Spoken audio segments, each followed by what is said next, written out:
نبی کی شان میں گستاخی کر کے کیا وہ ایمان والا ہو سکتا ہے؟ آپ خود اس کا جواب مجھے دے دیں۔ تو اب میں نے آپ کو بتایا مجازیب کے تعلق سے ان کی کتابوں میں کیا لکھا ہے۔ مجازیب یہاں بیٹھے ہوں اور کلکتہ کی ان کو خبر ہے، نبی کے تعلق سے کیا کہا؟ دیوار کے پیچھے کا علم نہیں ہے۔ اچھا، دوسرا حوالہ میں آپ کے سامنے پیش کرتا ہوں۔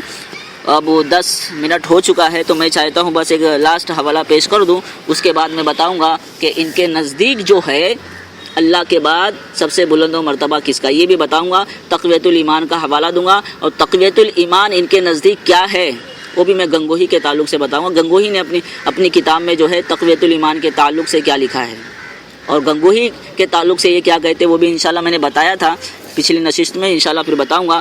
آڈیو لمبی ہو رہی اس لیے میں ایک لاسٹ حوالہ دے کر جو ہے رخصت ہونا چاہتا ہوں۔ دیوبندی کتاب ہے تاریخ مشائخ چشت کے صفحہ 156 پر لکھتے ہیں، یہ کتاب مجلس نشریات اسلام ناظم آباد کراچی سے چھپی ہے۔ لکھا ہے کہ خواجہ ابو حماد کی ہمشیرہ بھی نہایت بزرگ متقیہ تھیں۔ خواجہ ابو حماد کی جو ہمشیرہ تھی نہایت بزرگ متقیہ تھی، ہر وقت یاد الہی میں مشغول رہتی تھی، جس کی وجہ سے نکاح کی رغبت نہیں ہوتی تھی۔ ایک مرتبہ خواجہ ابو حماد ان کے پاس آئے اور فرمایا کہ ہمشیرہ، تمہارے پیٹ سے ایک لڑکے کا وجود ہوگا۔ کون کہتا ہے؟ خواجہ ابو حماد کہتے ہیں۔ کتاب کا نام کیا ہے؟ تاریخ مشائخ چشت، صفحہ نمبر میں شاید نوٹ کرنا بھول گیا ہوں، انشاءاللہ عز و جل میں بتا دوں گا صفحہ نمبر اگر کوئی پوچھنا۔ ہاں، صفحہ نمبر بھی ہے 156 صفحہ نمبر ہے۔ تاریخ مشائخ چشت کتاب کا نام ہے، اور مولانا زکریا صاحب کی یہ کتاب ہے، اور اس میں لکھا ہوا ہے خواجہ ابو حماد کی ہمشیرہ بھی نہایت بزرگ متقیہ تھی، ہر وقت یاد الہی میں مشغول رہتی تھی، جس کی وجہ سے نکاح کی رغبت نہیں ہوتی تھی۔ ایک مرتبہ خواجہ ابو حماد ان کے پاس آئے اور فرمایا کہ ہمشیرہ، تمہارے پیٹ سے ایک لڑکے کا وجود ہوگا۔ کون کہتا ہے؟ ابو حماد کہتے ہیں ایک لڑکے کا وجود ہوگا۔ یہ بھی بتا رہے ہیں لڑکی کے لڑکا ہوگا، اس کا وجود ہو۔ آگے کیا کہتے ہیں؟ جو ایک وقت میں قطب الاقطاب ہونے والا ہے۔ نبی کو دیوار کے پیچھے کا علم نہیں ہے، اور آنے والے وقت کی خبر کون دے رہا ہے؟ یہ ابو حماد کون ہے؟ تمہاری کتابوں میں اس کا ذکر کیوں آیا؟ جب نبی کو دیوار کے پیچھے کا علم نہیں ہے تمہارے مطابق، تو پھر یہ خواجہ ابو حماد جو کہہ رہا ہے کہ تمہارے پیٹ میں ایک لڑکے کا وجود ہوگا، اسے کیوں مان لیا؟ دوہرا معیار کیوں ہے تمہارا؟ یہ بتاؤ مجھے دیوبندیوں، بتاؤ دوہرا معیار کیوں ہے کہ تمہارے پیٹ میں ایک لڑکے کا وجود ہو؟ اور یہ بھی بتا رہے وہ قطب الاقطاب ہونے والا ہے، مقدر ہو چکا ہے، قطب الاقطاب ہونے والا ہے، مقدر ہو چکا ہے، اور وہ بلا نکاح ممکن نہیں، اس لیے تم نکاح کرو۔ اپنے ہمشیرہ کو کہتے تم نکاح کرو، ایک لڑکے کا وجود ہوگا، وہ قطب الاقطاب ہوگا۔ اب ٹھنڈے دل سے سوچو دیوبندیوں، ان کا نظریہ نبی علیہ الصلوۃ والسلام کے لیے کیسا ہے اور اپنے بزرگوں کے لیے کیسا ہے؟ کیا اس سے یہ ثابت نہیں ہوتا؟ آپ خود جواب دو کہ یہ جو ہے اپنے مولویوں کو، اپنے اکابرین کو، اپنے بزرگوں کو وہ مرتبہ دیتے ہیں، وہ عظمت دیتے ہیں جو نبی کریم صلی اللہ علیہ وسلم کو نہیں دیتے ہیں۔ آپ اس کا خود جواب دیں کہ ان کی نظر میں آقا علیہ الصلوۃ والسلام کیا ہیں اور ان کے بزرگ کیا ہیں۔ اب میں اپنی بات کو یہیں ختم کرتا ہوں۔ وما علینا الا البلاغ۔ السلام علیکم ورحمۃ اللہ وبرکاتہ۔